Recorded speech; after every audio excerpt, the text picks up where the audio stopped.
Olha, nós vimos aí que muitas atividades estão sendo suspensas, atividades no estado do Piauí, no Brasil também a mesma coisa, tudo por conta do coronavírus e os riscos que são trazidos aí para a população. Evidentemente que nós temos algumas pessoas, alguns grupos que são mais arriscados, caso acabem sendo infectados pelo coronavírus.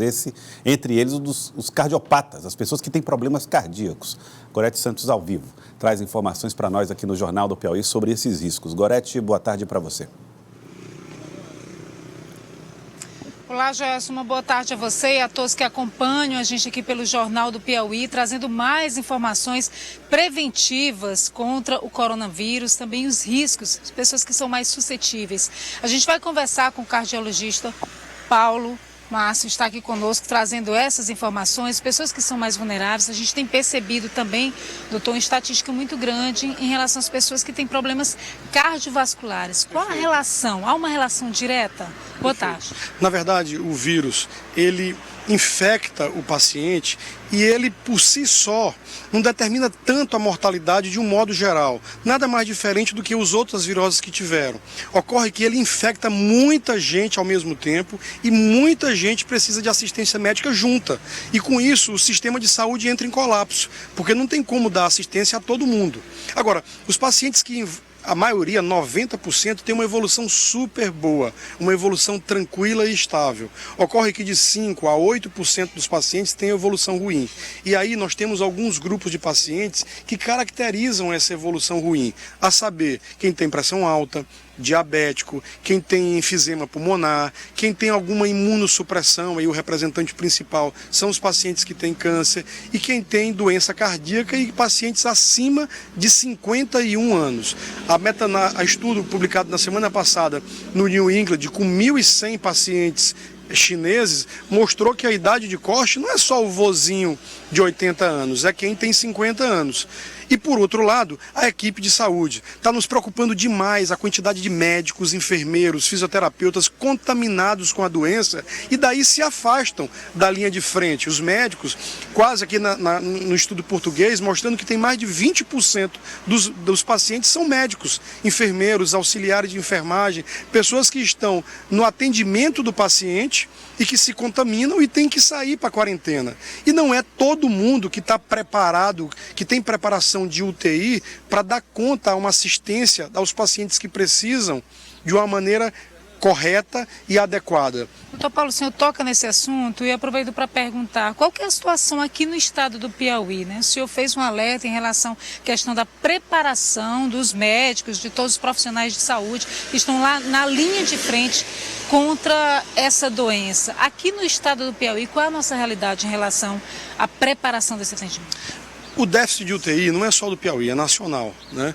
A quantidade de pacientes que precisam de UTI de um modo geral para a quantidade de leitos de UTI disponível, esse déficit é ruim, né? Agora, numa situação emergencial como essa, a situação que já é crítica se torna ainda pior. Daí a preocupação que todos nós temos de isolar o convívio, diminuir a transmissibilidade do vírus. Por outro lado, os pacientes que estão em UTI precisam ter uma assistência e uma ajuda. Daí a importância fundamental de uma assistência do governo federal e dessa interação entre o governo federal e o governo do estado do Piauí na expectativa de aumentar o número de leitos e principalmente, não é só aumentar leito, é aumentar o quantitativo de pessoal preparado para prestar assistência de qualidade. Não é qualquer UTI, não é botar o paciente num ventilador e virar as costas e sair. Pelo contrário, é um paciente crítico que precisa de um serviço super adequado e correto. Assim sendo, hoje, ainda no Piauí, o principal motivo de preocupação será a prevenção. A pessoa ir para casa, ficar em casa e diminuir a transmissibilidade. Mas já daqui a pouco, né, com a eclosão dos casos e dos casos graves, o problema será leito de UTI e principalmente médico, enfermeiro e auxiliar de enfermagem devidamente preparados para prestar assistência.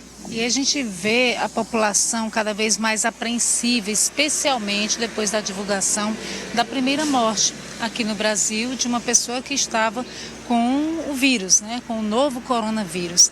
Diante disso, doutor, Qual, na verdade, o potencial desse vírus? A gente sabe desde o início as pessoas divulgando que a letalidade dele é muito baixa, mas gera uma preocupação muito maior da população agora que começa a ver casos mais graves. É um vírus que está matando rico na Europa, né? Com toda a assistência possível.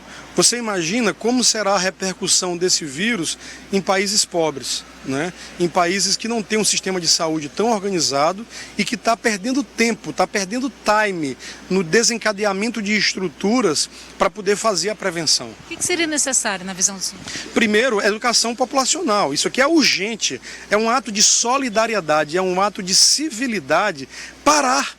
Ir para casa, diminuir a circulação. Quando a gente vê hoje as ruas cheias de gente e aglomerações, ontem na porta da prefeitura, na Câmara Municipal, tinha um movimento de centenas de pessoas juntas aglomeradas num lugar só.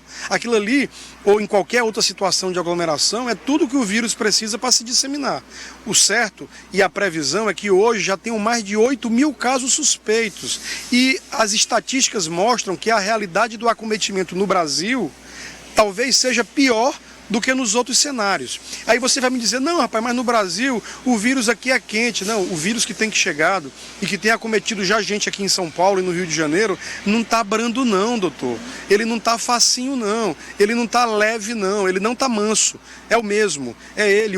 A mudança climática tem tido pouquíssimo impacto na sua disseminação e no seu potencial de adoecer a população. Muito obrigada, doutor Paulo Márcio, pelas informações prestadas. Fico alerta para cada um de nós, né, Joelson? Na verdade, todos nós somos responsáveis por essa prevenção, pela coletividade. Joelson.